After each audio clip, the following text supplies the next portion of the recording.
Welcome to Make Sylacauga Healthy Again. This is your host, Dr. Jonathon Douglas of Broadway Spinal Care. There's been a lot of stuff in the news about Alabama recently, about trafficking. It's not the kind of publicity we want Alabama to have, but I have an expert here today, and she has some stuff we need to know. There's a lot that I don't know. I talk to her quite a lot when she's in the clinic.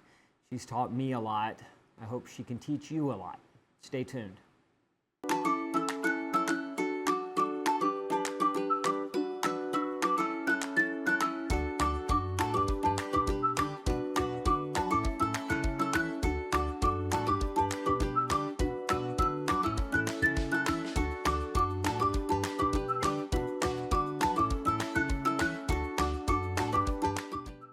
Today I have a very special guest and friend, Amie Cotton. How are you? Doing good. We have a hard topic. Yes, sir. Today. Yes, sir. How did you get into talking about trafficking? I worked in the school system, and so COVID hit, and when COVID hit, I started hearing all these things about trafficking. I didn't know what was true and what wasn't true, and so when school started back, I talked to our school counselor, and she was the one who said, you need to take this course. And once that happened, I was like, okay, I can do something. If it's just a small something, I can do something from there. Yeah, and that's an important message for everybody. Even if it's a small something, if you can do something. Yeah. What is trafficking? So human trafficking is the use of force, fraud, or coercion to obtain labor. Sex trafficking. There are 10 different types of trafficking, but sex trafficking is the most common trafficking. I have come into contact with a few labor trafficking victims, but most of them are sex trafficking victims. Actually, we call it the modern day slavery. You know, back in the day, they had slavery, but it was just like one group of people. But now it can be any socioeconomic group. It can be a rich person, it could be a poor person, it could be a middle class person. It hits every genre of life that we see. What I've heard from patients the last few weeks is how surprised they are that this is in Alabama. You know, it seems like a international thing you hear about trafficking and whatever, but I mean, it's around us right now. Yes, it is, and I always thought international until I started taking classes, but like, it could be happening at your next door neighbor's house. It could be happening anywhere. And so, you know, out of the 10 different types of trafficking, there is a familial trafficking. And in that is where your family traffics you, basically. And that happens in rural communities and rural states. And so, just like we heard this last couple of weeks in Bibb County, there was a parent who was a part of that. And so that would be familial trafficking. And so I will say one of the things that fuels that is the opioid epidemic that we have going on in our communities. And that's a huge health crisis. And so, you know, people who are poor, you know, that need to get food, they will do this for rent, you know. And so we see that a lot in our communities. What we're talking about is I talked to a police officer. I didn't have any idea this was going on, but I got a lot of detail, way more details than I think we should even cover. But I didn't realize that people have children. I think people need to know this. People have children to traffic. Yeah. I listen to in Alabama. In Alabama, they do. They will bear children to traffic them. That is that child's job, is to be trafficked. And in that, you know, you think we hear your shows about being healthy and making Sylacauga healthy again. Like, what trauma, what has happened to that child that they will never be healthy again? And so, you know, like I think about what is going on in Bibb County or in other counties of even this county, even this city, what is going on, we really have to like get the word out. We really have to say, hey, keep your eyes open. Like, you know, awareness is the biggest thing. If you can be aware and you know what's going on, then you're going to be able to make a difference. Yeah, and I think people are afraid to say something because they're, you know, if you're wrong, but boy, it's so much better to be wrong and somebody be mad at you than to be right and then not say something about it. And I had several people, I told them that this was our topic this week, and so they said, well, why are you doing that on your health show? Well, we talk about a lot of things, and we talk about exercise and nutrition and all those kind of things, but community health is really the foundation of all of it. And if we've got children that are being grabbed or being bred to be trafficked, then that brings us down in a very different way. Yeah. Well, and when people think about trafficking, they see these movies like Taken.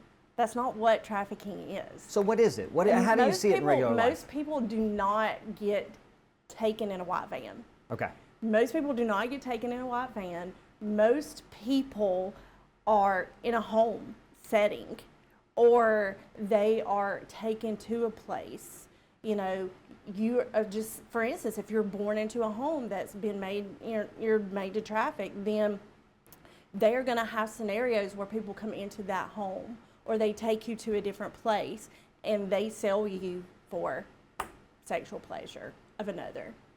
And it all comes down to supply and demand. We know what that is. If you have a product that people want, they're going to buy it. And that's what human trafficking is. And as long as we have a demand for that, and people are willing to go to jail to buy it, to sell it, then we have a problem. We have a real problem, and it's going to take all of us to fix this problem. And I will say, social media is playing a huge part in this, because once COVID hit, you couldn't go out on the streets and traffic anybody anymore. Oh, I never thought about So that. now you're trafficking through social media. You have OnlyFans. You have all of these websites that people are putting other people out on, and they're selling them on there. And so it might not be I'm trafficking this person, but it may be I have a prostitute. She may say I'm prostituting myself. Well, if you have a pimp, you're being trafficked. And so if somebody is forcing you into this life, if you're being made to do this, if you're being coerced into this, then you're being trafficked.